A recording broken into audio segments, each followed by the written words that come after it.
இன்றைக்கு பாண்டிச்சேரி ஒரு யூனியன் பிரதேசம், முழுமையான அதிகாரம் இல்லாத ஒரு பிரதேசம்.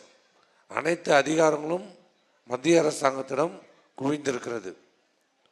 ஒரு கிளர்க்கரை மாற்றோம்னா கூட நீ உள்துறை அமைச்சர்கிட்ட தான் அனுமதி வாங்கணும். ஒரு முதலமைச்சர் அவருக்கு இருக்கிற பிரத்யேக அதிகாரமே யாரை வேண்டாலும் அமைச்சராக நியமிக்கலாம், அவர் தேவையில்லை என்றால் நீக்கலாம். இதுதான் அவர் முதலமைச்சர் இருக்கிற பிரதான அதிகாரம். அதை கூட இங்கே செயல்படுத்த முடியாத ஒரு நிலை முதலமைச்சருக்கு இருக்கிறது. ஒரு அமைச்சரை நீக்குகிறார், அதை நீக்கி கோப்பு அனுப்புகிறார். கிட்டத்தட்ட 2 மாத காலமாக உள்துறை அமைச்சரத்தில் தேங்கி இருக்கிறது. ஏன்னா அதை வைத்து ஒரு அரசியல் செய்வதற்கு பார்த்தார்கள் பாரதிய ஜனதா கட்சி. இப்படி அதிகாரம் இல்லாத மக்களால் தேர்ந்தெடுக்கப்பட்ட ஒரு அரசு, கேட்டால் ஜனநாயகம், மக்களால் தேர்ந்தெடுக்கப்பட்ட அரசுன்னு சொல்லிக்கிறோம். ஆனால் அந்த அரசுக்கு எந்த அதிகாரம் இல்லை. யார்கிட்ட இருக்குது? நம்முடைய வரி பணத்திலே ஊதியம் பெறுகிற அதிகாரிகள் இங்கே ஆட்சி செய்கிறாங்க. உண்மையாக பாண்டிச்சேரியில் யார் ஆட்சி நடத்துறது? அதிகாரிகள் தான். சட்டமன்ற உறுப்பினர்கள், அமைச்சர்கள் பெயருக்கு தான். அதிகாரிகள் மனது வைக்கவில்லை என்றால் ஒரு பணியும் நடைபெறாது, இங்கே நடைபெறாது. இதையெல்லாம் மாற்றப்பட வேண்டும் என்று சுதந்திரம் அடைந்த காலத்திலிருந்து இங்கே இந்த கோரிக்கை இருக்கிறது. மாநில அந்தஸ்து வழங்கப்பட வேண்டும். இடையிலே 1-2 ஆண்டுகள் தவிர்த்து இங்கே யார் ஆட்சி செய்தாங்க? காங்கிரஸ், திமுக, இன்று இப்போ என்ஆர் காங்கிரஸ், இப்போ என்ஆர் காங்கிரஸ் பிஜேபி கூட்டணி. ஆனால் இதுவரைக்கும் ஏதாவது ஒரு சிறு இந்த சட்டத்தில் ஒரு சிறு அதிகாரங்களாவது இவர்கள் பெற்றிருக்கிறார்களா? தயவு செய்து நீங்களும் சிந்திங்க, யோசனை பண்ணுங்க, மக்கள்கிட்ட சொல்லுங்க. யார் ஆட்சியில் இருந்தது? காங்கிரஸ். பெரும்பான்மை ஆண்டுகள் காங்கிரஸ். பிறகு திராவிட முன்னேற்ற கழகம், என்ஆர் காங்கிரஸ். இன்றைக்கு இருக்கிற என்ஆர் காங்கிரஸ் முதலமைச்சர் காங்கிரஸ்லேயும் முதலமைச்சராக இருந்தார். இன்றைக்கு போட்டியிடுகின்ற காங்கிரஸுடைய வேட்பாளர், இந்திய நாடாளுமன்ற உறுப்பினர், இந்திய வேட்பாளர், அவரும் இந்த தமிழ்நாட்டினுடைய இந்த பாண்டிச்சேரியினுடைய முதலமைச்சராக இருந்திருக்கிறார். நாராயணசாமி முதலமைச்சராக இருந்திருக்கிறார். ஆனால் இன்றைக்கு 10 ஆண்டு காலம் பாரதிய ஜனதா கட்சி ஆட்சி. என்ன சொல்லுவாங்க? ஒரு மாநிலம் வளர்ச்சி பெற வேண்டும் என்றால் double engine government. Double engine government அவங்க வச்சுக்கிற பேர்.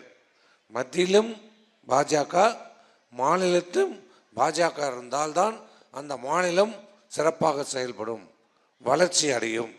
மத்திய அரசு திட்டங்கள் அனைத்தும் இங்கே கொண்டு வரப்படும், விரைந்து செயல்படும், வளர்ச்சி அடையும் என்று சொன்னாங்க. இப்போ 3 வருஷம் யார் ஆட்சி நடத்துறது? மத்தியில் நீ, இங்கே மாநிலத்தில் யார்? பாரதிய ஜனதா. அவங்க தான் முதலமைச்சர். அவர் சும்மா டம்மி. அவர் பாவம். அவர் காங்கிரஸில் இருக்கும் போதும் இதான் நிலைமை. அவர் ராசி பழுகுது. காங்கிரஸ்லேயும் இப்படி தான் வச்சுருந்தாங்க அவரை, செயல்பட விடாமல். இன்னைக்கு தானாக ஒரு கட்சி ஆரம்பித்து ஜெயிச்சு வந்து எதாவது அனுபவிக்கலான்னு பார்த்தாலும் பிஜேபி வந்து உக்காண்டான். சிலருக்கு ராசி பாவம். அவர் நினச்சாலும் கஷ்டமாக தான் இருக்குது.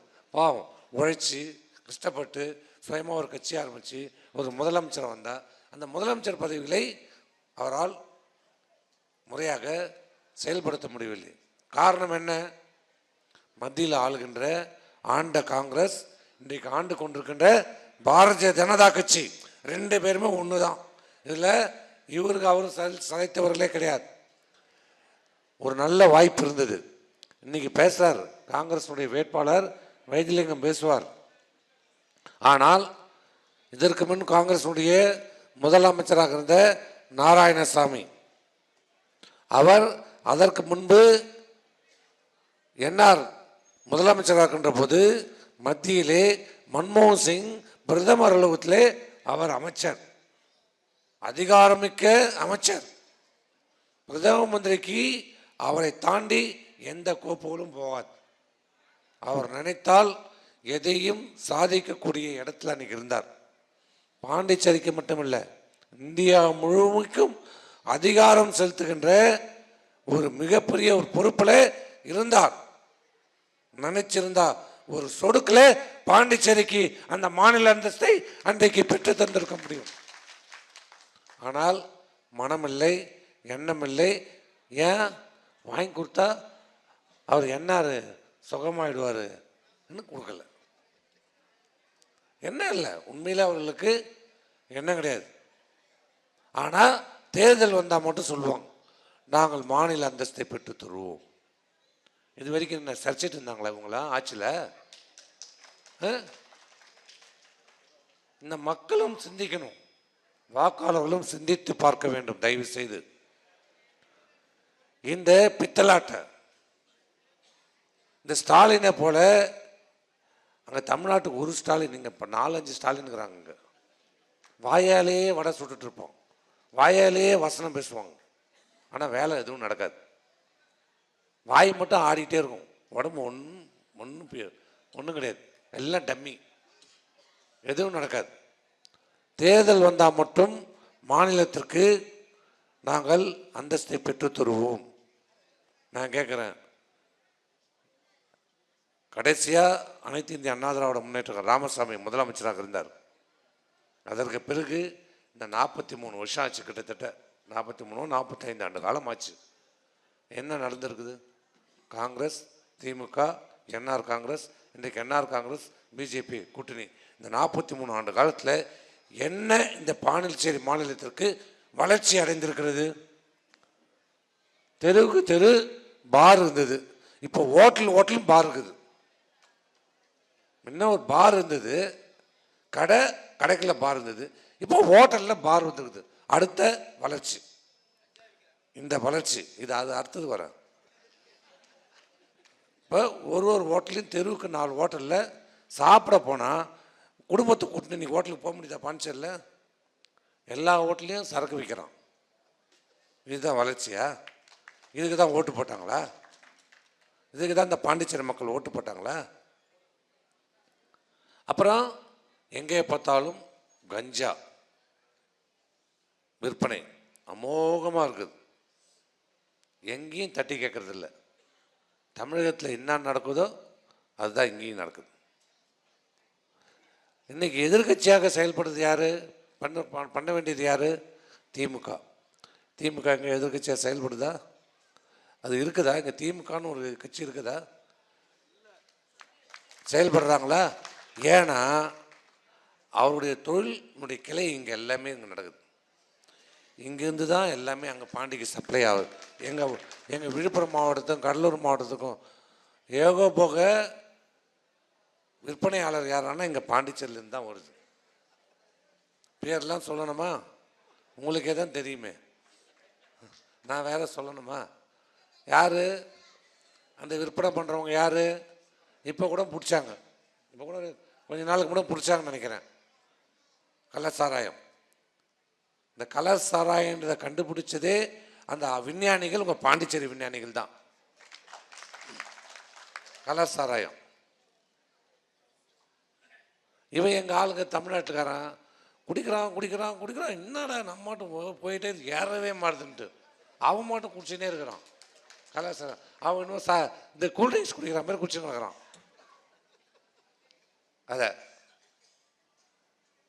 இதை தவிர நான் சொல்கிறேன், கோச்சிக்காதீங்க, உண்மையிலே கஷ்டம். பாண்டிச்சேரி ஒரு பாரம்பரியம் மிக்க ஒரு யூனியன் பிரதேசம். அப்படிப்பட்ட மாநிலம் இன்றைக்கு இந்த பாரதிய ஜனதா கட்சி, நான் என்ஆர் காங்கிரஸ்னே சொல்ல மாட்டேன், பாரதிய ஜனதா கட்சி ஆட்சியில் இன்றைக்கு சீரழிந்திருக்கிறது.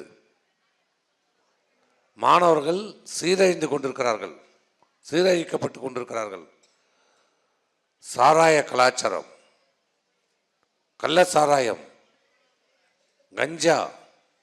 அதனால் இன்றைக்கி என்ன ஆச்சு, 9 வயசு சிறுமி அந்த 2 நாள் யாராலும் டிவியை பார்த்து சாப்பிட முடியல. கொடுமை. அந்த குழந்தை ஓடுது, அந்த மாடு ரோட்டில் ஓடிட்டு இருக்குது, உடனே இதை காட்டுறான், பார்க்க முடியல. ஆனால் இங்கே சொன்னாங்க, எல்லாரும் துடிச்சிட்டாங்க. உண்மையிலே இல்லை, எனக்கெல்லாம் பேசும்போதே கண்ணுகள் பாவம். அந்த குழந்தை ஓடுது, சின்ன ட்ரௌசர் போட்டுட்டது, ரோட்டில் தனியாக போயிட்டு ஜாலியாக போகுது. அடுத்த நிமிஷம் அது செத்து போன ரோட்டில் காட்டுறாங்க. ஆனால் துடிக்க வேண்டிய அரசு மௌனம் காத்தது. இன்னைக்கு வரைக்கும் மௌனம் காக்குறாங்க. குற்றங்கள் நடக்கிறோம், குற்றங்களே நடக்காமல் இருக்குன்னு சொல்ல முடியாது, குற்றங்கள் நடக்கும். ஆனால் அந்த குற்றங்களை நடக்கின்ற போது அந்த குற்றத்தை தீவிரத்தை உணர்ந்து அதை நடவடிக்கை எடுக்க வேணும். அதில் பாதிக்கப்பட்டவர்களை ஆறுதல் சொல்ல வேண்டும். அவர்களுக்கு தேவையான உதவிகளை செய்ய வேண்டிய கடமை ஒரு தேர்ந்தெடுக்கப்பட்ட அரசுக்கு இருக்கிற. ஒரு மனிதனாக பிறந்தால் மனிதாபம் இருக்குது. ஆனால் ஒரு தேர்ந்தெடுக்கப்பட்ட அரசு இன்று வரை யாரும் போய் சென்று பார்க்கவில்லை என்றால் இதுக்கு எதுக்கு அந்த அரசு?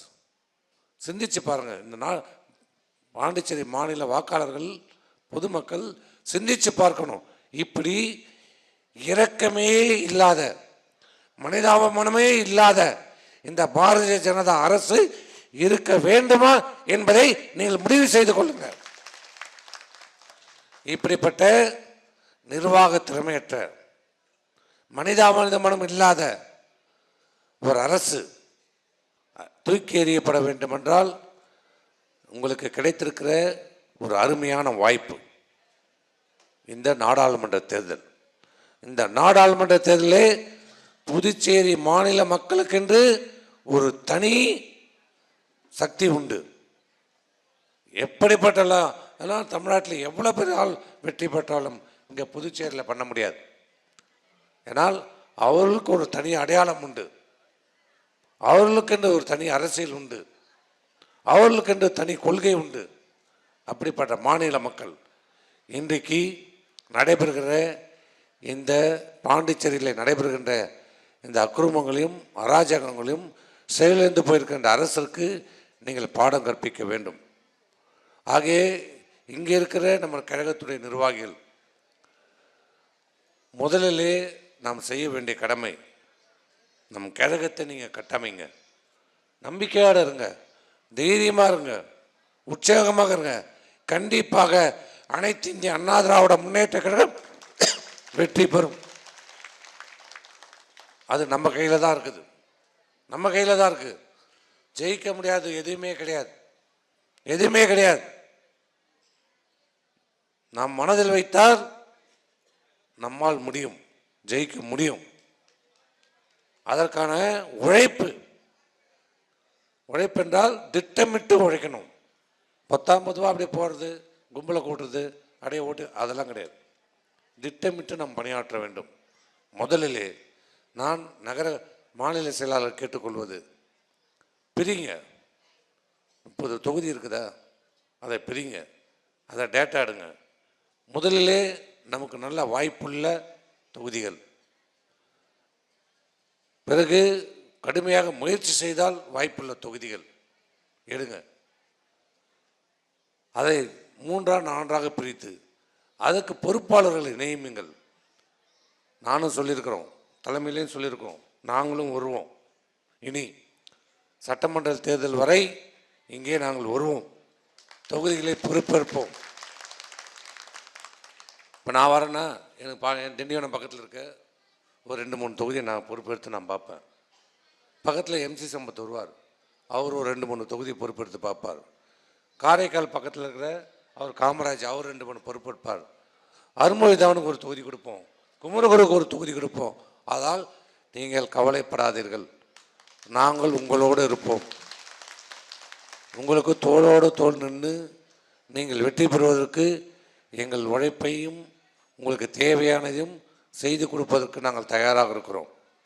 நீங்கள் செய்ய வேண்டியது முதலில் கிளைக்கழகத்தை அடியிலிருந்து ஆரம்பத்திலேருந்து உங்களுக்கு பணிகளை ஆரம்பிங்கள். கிளைக்கழகத்திலேருந்து இனிமேல்ட்டு ஆரம்பிங்க. மேலேயே பார்க்காதீங்க, கீழே இறங்கி வேலை பாருங்கள். நீங்கள் செய்கிற வேலையே தெரியக்கூடாது. கிளையை நல்லா புதுப்பிங்க. கிளை செயலாளர்களும் அந்த கிளை கழகத்தில் இருக்கிற நிர்வாகிகளும் புதிதாக இளைஞர்களையும் கழகத்தில் ஒவ்வொரு கிளையிலும் நீங்கள் புதுப்பிச்சு அந்த பணியை செய்யுங்க. நமக்கு இருக்கிற 1.5 வருஷம்தான் இருக்குது. இந்த 1.5 ஆண்டு காலத்துக்குள்ளே இந்த பணியை நம்ம செய்யணும். செய்தால் இழந்த நம்முடைய செல்வாக்கை நிச்சயம் நாம் பெற முடியும். இவ்வளோ பேர்லாம் வந்திருக்காங்களே, எதுக்கு வந்திருக்காங்க? ஆட்சியில் இல்லை, அதிகாரத்தில் கிடையாது, எம்எல்ஏ இல்லை, எம்பி கிடையாது. நாங்களாக தமிழ்நாட்டில் 5 வருஷத்துக்கு ஒரு ஆட்சியில் இருக்கிறோம், தொடர்ந்து 10 வருஷமாக இருக்கிறோம். எதிர்கட்சியாக இருந்தாலும் 63 முறை எம்எல்ஏ இருக்கிறோம், எம்பி இருக்கிறோம். நாங்கள் அங்கே எதிர்கட்சியே கிடையாது, நாங்கள் தான் ஆளுங்கட்சி. அங்கே ஆட்சியில் இருந்தாலும் நாங்கள் தான் ஆளுங்கட்சி, எதிர்கட்சியில் இருந்தாலும் நாங்கள் தான் ஆளுங்கட்சி. அங்கே அதால் அந்த நம்பிக்கையோடு இருங்க. ஆனால் எந்த விதமான பிரதிபலனும் இல்லாமல், எந்த வித எதுவும் அனுபவிக்காமல், இது வரைக்கும் என்ன அனுபவிச்சிட்டீங்க? எதுவும் நீங்கள் அனுபவிக்கல. அதிமுக உறுப்பினர் என்ற ஒரே ஒரு இதுதான் உங்களுக்கு. மற்றபடி என்ன அனுபவிச்சுட்டு ஒன்றும் கிடையாது. எம்ஜிஆர் மேலே பாசம், அம்மாவின் மீது ஈடுபாடு, இந்த ஏக்கத்து மேலே ஈடுபாடு, ரெட்டைலை மேலே ஈடுபாடு, இன்னைக்கு எடப்பாடியார் மீது ஈடுபாடு. இதை தவிர நீங்கள் என்ன எதிர்பார்க்குறீங்க இந்த கட்சியில்? ஆக இப்படிப்பட்ட தொண்டர்கள் இருக்கும்போது உங்களால் ஏன் முடியாது? முடியும், கண்டிப்பாக முடியும், சாதித்து காட்ட முடியும். திட்டமிடுங்க, திட்டமிட்டு பணியாற்றுங்க, எல்லாரும் அரவணைத்து செல்லுங்க, பணியாற்றுங்க.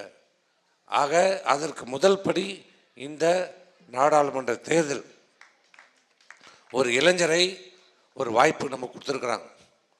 அவருக்கு வயசு கேட்டேன், அதான் நான் வந்தவொடனே கேட்டேன், உனக்கு என்ன தம்பி வயசுன்னு? 34. 35 வயசில் நான் மந்திரி ஆகிட்டேன். அதுதான் அதிமுக. இன்றைக்கி சொல்கிறாங்க, ஊடகத்துலேயும் பத்திரிகையிலையும் எழுதுவாங்க. என்ன எழுதுறாங்க தெரியுமா? அதிமுகவில் சாதாரண ஆளுகள்லாம் பதவி கொடுத்து வேட்பாளர் ஆக்கியிருக்கிறாங்க. பலம் இல்லாத சாதாரண ஆட்களை வேட்பாளர் போட்டிருக்காங்க. டிவியில் சாயந்தரம் டிவி திறந்தா இவங்க விவாதம் பண்ணுறாங்க. இவங்க தான் என்னமோ நமக்கு வந்து பாடுபட்டு கட்சியை வளர்த்து தண்ணி ஊற்றி செடியை வளர்த்து நமக்கு பிரச்சாரம் பண்ணி ஜெயிக்க வைக்க போகிறாங்கன்னு வச்சுக்கோங்க.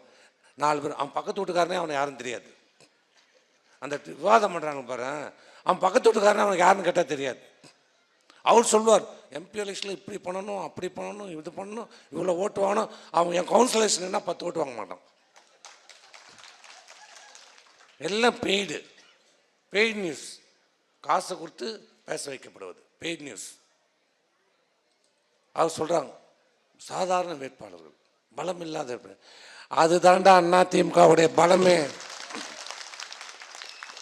அதிமுகவுடைய பலமே தொண்டர்கள். சாதாரண தொண்டனை பதவிகளை கொடுத்து அழகு பார்க்குற இயக்கம் இந்தியாவிலே உலகத்திலே ஒரே கட்சி அதிமுக மட்டும்தான். என்ன எடுத்துங்க, 2001 பொதுவாக யாருக்கு சீட்டு தருவாங்க? மாவட்ட செயலாளர் இருக்கிறார், நான் பேரவை செயலாளர், 2 பேரும் ஒரே ஊரில் இருக்கிறோம். அவர் 4 தெரு இருக்கிறார், நான் இந்த தெருவில் இருக்கிறேன்.